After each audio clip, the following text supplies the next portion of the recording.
রোদে দেওয়ার ঝামেলা ছাড়াই কাঁচা আলু দিয়ে আপনারা 5 মিনিটের মধ্যে পারফেক্ট দোকানের মতো আলুর চিপস বানিয়ে নিতে পারবেন। এতটাই লোভনীয় এবং খেতে মুচমুচে হয়, মুখে দেওয়ার সাথে সাথেই মিলিয়ে যায়। একটা খেলে মন ভরে না, যেন মনে হয় বারে বারেই বানিয়ে খাই। ভীষণ মজার, টেস্টি লাগে খেতে। আপনারা একবার বানিয়ে খান। মালবিকা কিচেন উইথ ভিলেজ ফুডে আপনাদের সবাইকে স্বাগত জানাই। আজ আমি আপনাদের সাথে শেয়ার করব কাঁচা আলু দিয়ে কোনো রকম রোদে দেওয়ার ঝামেলা ছাড়াই মাত্র 5 মিনিটের মধ্যে পুরো পারফেক্ট দোকানের মতো মুচমুচে আলুর চিপস বানিয়ে দেখাবো। হাতের কাছে যদি শুধুমাত্র কাঁচা আলু থাকে তাহলে কিন্তু খুব সুন্দরভাবে আপনারা আলুর চিপসটা বানিয়ে নিতে পারবেন। এখানে আমি 1 2 3 4 5 পিস আলু নিয়েছি।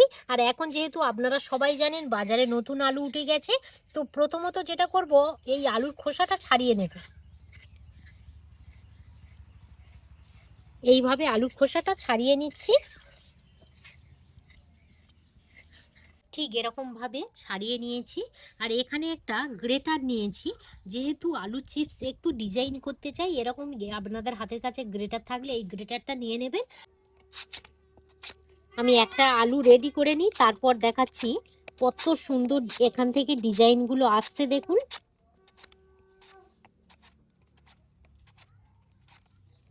এই দেখুন এখান থেকে কত সুন্দর, ঠিক কিন্তু সেরকমই ডিজাইন চলে এসছে। আর কতটা পাতলা দেখুন, আমার কিন্তু আঙুল দেখা যাচ্ছে, এপারের আঙুল এপারের আঙুল, এই দেখুন কতটা পাতলা হয়েছে। দেখুন এইভাবে আমি একে একে আলুর চিপসগুলো শেপ রেডি করে নেব। আলুর চিপসের পিসগুলো দেখুন কতটা পাতলা আর কত সুন্দর এখান থেকে ডিজাইনটা এসছে। দেখুন, এই দেখুন একদম পুরো আঙুল দেখা যাচ্ছে, এতটাই পাতলা করতে হবে। ও যেসব বন্ধুদের বাড়ি মেশিন নেই তারা কিন্তু বটি দিয়েও সেম আপনারা একইভাবে এই চিপস বানানোর জন্য শেপটা রেডি করে নিতে পারেন। এই দেখুন কতটা পাতলা হয়েছে, আপনারা দেখুন। এটা না একটু আর কি পাতলা করতেই হবে। আপনারা কিন্তু বটির সাহায্যে এই পিসগুলো রেডি করে নিতে পারবেন। আর যদি গ্রেটার থাকে তাহলে গ্রেটার দিয়ে ওরকমই ডিজাইন করে নেবেন। আমি একটা আলু বটি দিয়ে ঠিক এই ডিজাইনটা বানিয়ে নেব। এই দেখুন কত সুন্দরভাবে রেডি হয়ে যাচ্ছে। দেখুন, এই দেখুন কত সুন্দরভাবে রেডি হয়ে গেল। দেখুন এখানে আলুর যে পিসগুলো রেডি করেছি, জলটা দেখুন কতটা ঘোলা হয়ে গেছে। এবারে যেটা করব, 5 থেকে 6 বার জল পাল্টে পাল্টে আলুগুলো ধুয়ে নেব। তারপরে দেখবেন এই জলটা কিন্তু একদম পুরো কাঁচের মতো চকচক চকচক করবে। আলুটাও একদম পুরো সাদা ধপধপে হয়ে যাবে। 5 থেকে 6 বার জল পাল্টে পাল্টে ভালো করে ধুয়ে নিয়েছি। আর জলটা দেখুন কতটা পরিষ্কার। এই কাজটা কিন্তু অবশ্যই করতে হবে, তবেই কিন্তু এই চিপসটা খুব সুন্দর সাদা ধপধপে হবে। তো এবারে যেটা করব, যেহেতু আমি বলেছি এখানে রোদ্দুরে দেওয়ার ঝামেলা ছাড়াই, এখানে আপনারা পিওর সুতির কাপড় বা গামছা নিতে পারেন। ঠিক আমি নিয়েছি একটা গামছা। তো এইভাবে আমি গামছার মধ্যে এই আলুর পিসগুলো দিয়ে দেব, দিয়ে একটু ভালো করে মুছে নেব।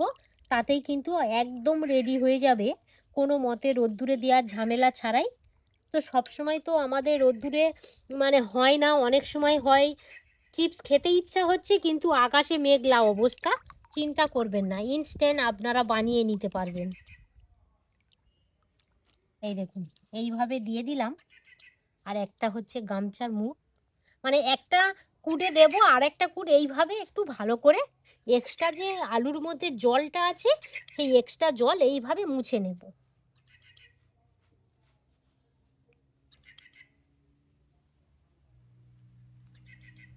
কড়া বসিয়ে দিয়েছি, কড়ার মধ্যে সাদা তেল দিয়ে দেব। তেলটা জাস্ট এইভাবে একটু হাত দিয়ে দেখবেন যাতে গরম হয়। গরম হলেই কিন্তু তবে কিন্তু চিপসটা খুব সুন্দর মরমরে হবে। আমি গরম তেলের মধ্যে এই আলুর শেপগুলো দিয়ে দেব।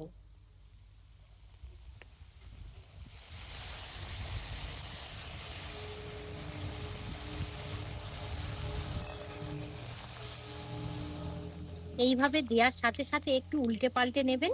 আর আঁচটা কিন্তু একদম পুরো মিডিয়াম থাকবে, কোনো মতে হাই আঁচ করা যাবে না। আপনাদের হাতের কাছে যদি একটা থেকে দুটো আলু থাকে, পারফেক্ট দোকানের মতো সাদা ধবধবে মুচমুচে এই আলুর চিপসটা কিন্তু বানিয়ে নিতে পারবেন কোনো রকম রোদে দেওয়ার ঝামেলা ছাড়াই। কত সুন্দর কালারটা এসছে দেখুন। জাস্ট 2 মিনিটের মতো একটু উল্টে পাল্টে ভালো করে ভেজে নিয়েছি। আর এখানে কত সুন্দর শেপটা রেডি হয়ে গিয়েছে দেখুন।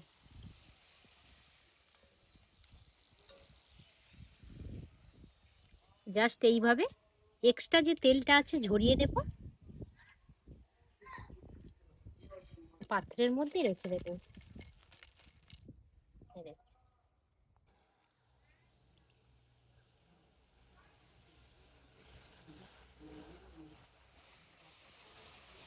আমি প্রথমত বলে দিই, আঁচটা কিন্তু খুব লো করে করবেন, একদম হাই আঁচ করে দেবেন না।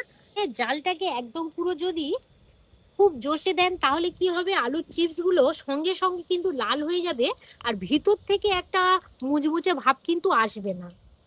আরো একটা ব্যাচ খুব সুন্দরভাবে রেডি হয়ে গিয়েছে, এবারে তুলে নেব। কত সুন্দর কালারটা এসছে শুধু দেখুন।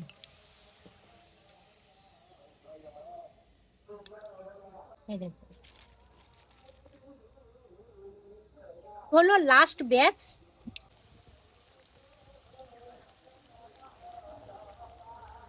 এবার এইভাবে একটু উল্টে দেবো। একদম পুরো রেডি হয়ে গিয়েছে, কত সুন্দর হয়েছে শুধু দেখুন। এই দেখুন,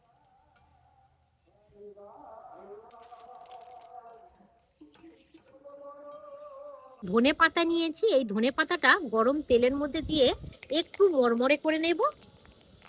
ধনে পাতা দিয়ে যদি আপনারা এই আলুর চিপসটা খান, আমি কথা দিচ্ছি ফ্লেভার স্বাদ একদম পুরো অন্যরকম হয়ে যাবে। আর এটা একদম পুরো মরমরে করে নিতে হবে।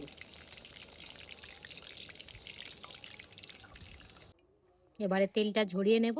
আর এই ধনেপাতাটা খুব সুন্দর কিন্তু মুচমুচে হয়ে গেছে। পাতা আমি এখানে যে রেডি করে রেখেছিলাম এইভাবে দিয়ে দেব। আপনারা কিন্তু ধনেপাতাটা দেওয়ার চেষ্টা করবেন, কারণ ভীষণ টেস্টি হয়।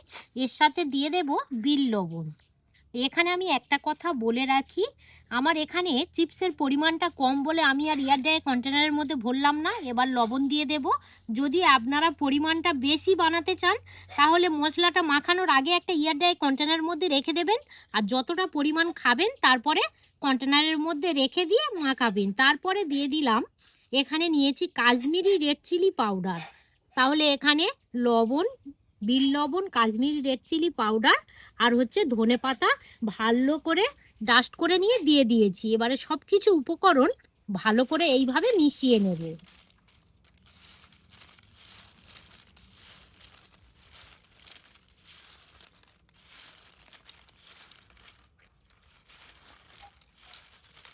কত সুন্দর লাগছে দেখুন। আর একটু কিন্তু বন্ধুরা ধনেপাতা দেওয়ার চেষ্টা করবেন, কারণ ধনেপাতার মধ্যে এত সুন্দর স্মেল থাকে এবং ফ্লেভার খুব সুন্দর। এই দেখুন কত সুন্দর হয়েছে শুধু দেখুন। আমি একদম পুরো মশলা মাখিয়ে রেডি করে নিয়েছি। আর এই পাত্রটা একটু ছোট ছিল বলে তো একটু অসুবিধা হচ্ছিল, তো যাই হোক আমি মশলা মাখিয়ে নিয়েছি। এই দেখুন কত সুন্দর হয়েছে। আর এই দেখুন আমি যে ডিজাইনগুলো করেছিলাম, কত সুন্দর ডিজাইনগুলো ভাজার পরে বোঝা যাচ্ছে দেখুন। আর এবার আমি দেখাবো কতটা মুচমুচে হয়েছে। এই দেখুন কতটা মুচমুচে হয়েছে দেখুন। এই দেখুন প্রত্যেকটাই কিন্তু আলুর চিপস খুব সুন্দরভাবে মুচমুচে হয়েছে। এই দেখুন, এই দেখুন কতটা হয়েছে, আপনারা তো দেখেই বুঝতে পারলে। এই আলুর চিপস কিন্তু যখনই ইচ্ছা হবে আপনারা ইনস্ট্যান্ট তখনই এই আলুর চিপস বাড়িতে বানিয়ে নিতে পারবেন। আমি এবারে একটু টেস্ট করে দেখব।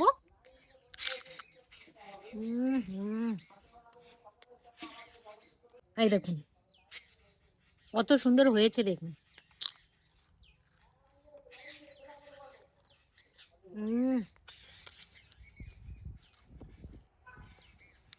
এতটা মুচমুচে হয়েছে কি বলবো বন্ধুরা, আপনারা বাড়িতে একবার হলেও এই কাঁচা আলু দিয়ে চিপসটা বানিয়ে দেখবেন। ভীষণ ভীষণ সুন্দর খেতে, ভালো লাগে। বাচ্চারা যদি থাকে আপনাদের বারে বারে আবদার করবে যে মা ওই চিপসটাই বানিয়ে দাও, কারণ এত সুন্দর খেতে ভালো লাগে। আমি এখানে চাট মশলা আমার কাছে ছিল না বলে ব্যবহার করলাম না, আপনারা চাট মশলাও ব্যবহার করতে পারেন। তো যাই হোক, এই ভিডিওটা আর বেশি দূর বাড়াতে চাই না। যদি আপনারা ইউটিউব থেকে দেখে থাকেন বেশি বেশি করে লাইক শেয়ার করবেন। আর মালবিকা রান্নাঘর ফেসবুক পেজ থেকে দেখে থাকলে পেজটা ফলো করে সাথে থাকবেন। আপনারা সবাই ভালো থাকবেন, সুস্থ থাকবেন, সাবধানে থাকবেন। আরও একটি নতুন পর্ব নিয়ে খুব তাড়াতাড়ি আবার আপনাদের সঙ্গে দেখা হচ্ছে। ততক্ষণে আপনারা আপনাদের খেয়াল রাখবেন। ধন্যবাদ জানাই।